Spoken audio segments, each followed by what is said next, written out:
I still have dreams about it.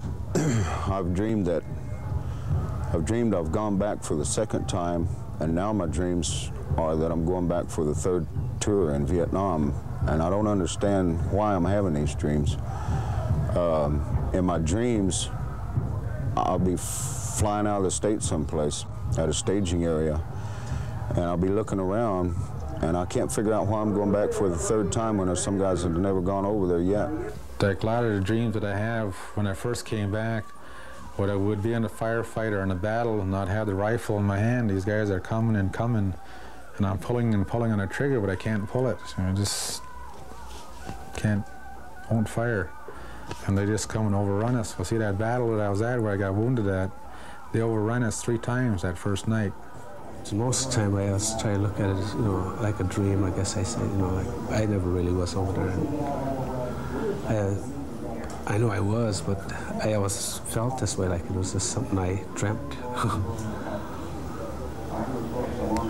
That is one of my ways of dealing with it, I guess. Native Americans have served in combat in the United States Armed Forces since World War I. It was in recognition of this service that Indians were granted citizenship in 1924. Yet 60 years later, recognition is still a problem for the Native American veteran.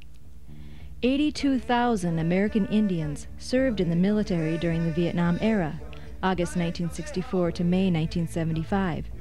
This gives Indians the highest record of service per capita of all ethnic groups. Close to 90% of those Indian men enlisted, and over half served in actual combat positions. Nearly 300 of the 58,000 soldiers who died were American Indians. Back in World War I, well over 10,000 Indians served in the military. And citizenship wasn't granted to all American Indians until 1924, 6 years after the war was over with. And yet these Indians voluntarily went and served. They couldn't have been drafted, but they voluntarily went and served in that war. And some of them, if you ask them, they felt that that was treaty obligation on their part. They signed a treaty with this country, and by way of treaty, if this country gets in problem, by treaty obligation, they're obligated to go fight for the country.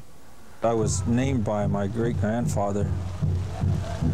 When I was a child, I was blessed by him and given a name, Nabahayaja, which means a little warrior.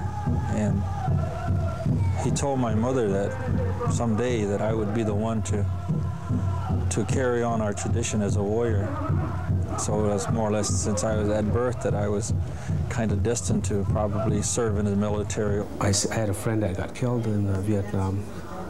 Maybe he wasn't in Vietnam, service more than 6 months, and I seen a lot of it on TV, and I couldn't really get it, believe it, It was just like a movie, and I thought, well, it couldn't really be that bad, and I didn't know how to explain it, and so I just joined. And that was a way of getting away.